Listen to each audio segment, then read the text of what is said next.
سجدوں میں ہمیں سکون کیوں نہیں ملتا؟ سجدہ تو مقام معراج ہے، دیدار خدا بندی کا وہ مقام ہے جو اس دنیا میں بندے کو مالک نے میسر کیا، لیکن اس کے باوجود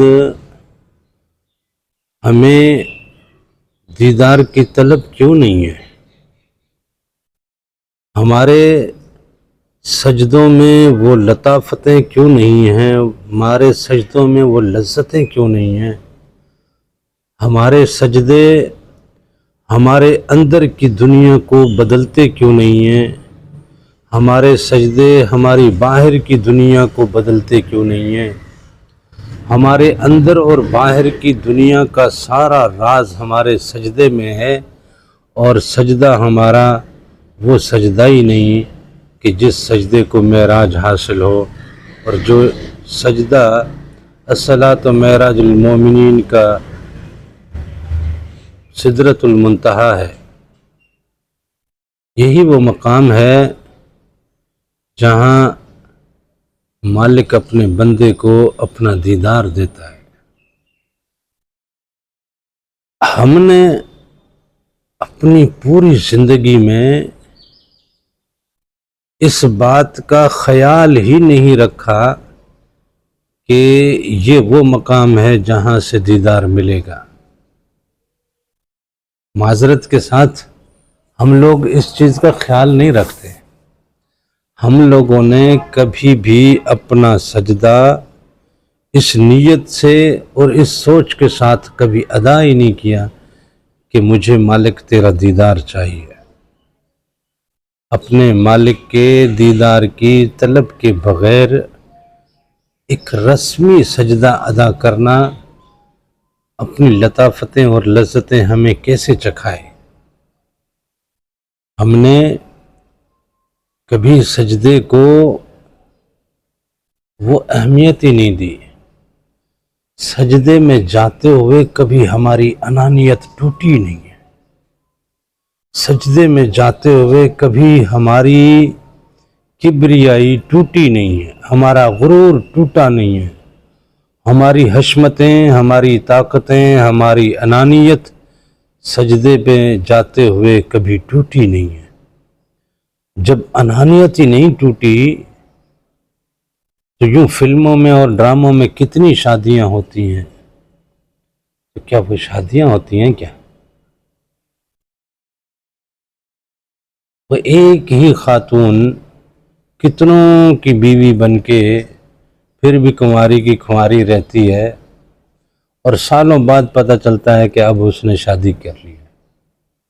اسی طرح کوئی بندہ فلموں اور ڈراموں میں پتہ نہیں کتنوں کا شوہر اور کتنوں کا باپ بن جاتا ہے، لیکن بہت عرصہ بعد پتہ چلتا ہے کہ اس نے فلاں سے شادی کر لی، فلاں اداکار کی شادی تھی۔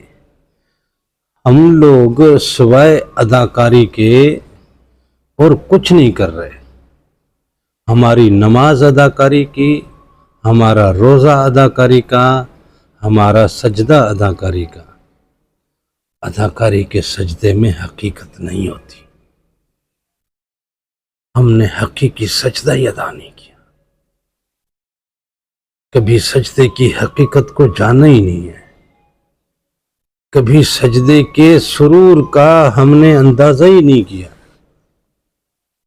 جب ہم نے سجدے کو وہ وقت نہیں دی، سجدے کو وہ اہمیت نہیں دی، سجدے کو ہم نے کبھی مقام دیدار سمجھا ہی نہیں، تو پھر یہ ہمیں سرور دے گا کیسے؟ ہمیں اس کی لذتیں کیسے نصیب ہوں گی؟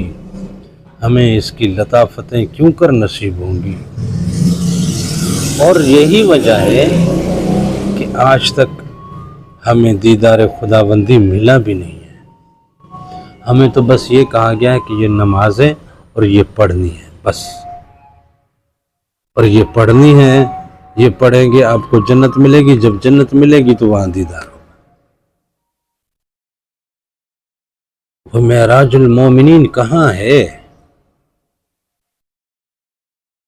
جس پیغمبر کو معراج ملا، جس پیغمبر نے جنگ کی، جس پیغمبر نے نماز پڑھی، جس پیغمبر نے حج ادا کیا، جس پیغمبر نے روزہ رکھ کر دکھایا، جس پیغمبر کا بولنا سنت بنا، چلنا سنت بنا، اس کی ظاہری خد و خال اور ظاہری وہ داڑھی مبارک، بال، کپڑے اور دوسری چیزیں، یہ ساری جب سنتوں میں آئیں، امامہ جب سنتوں میں آیا، تو معراج تمہیں سنت کیوں نہیں نظر آیا؟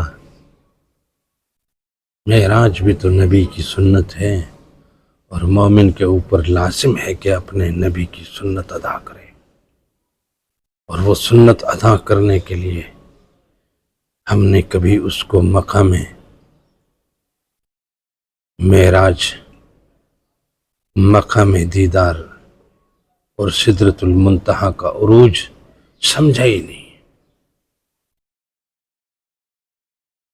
جب سدرۃ المنتہا کا عروج ہی نہیں سمجھا تو اس سجدے کی ہمیں لذتیں کیسے نصیب ہوں گی؟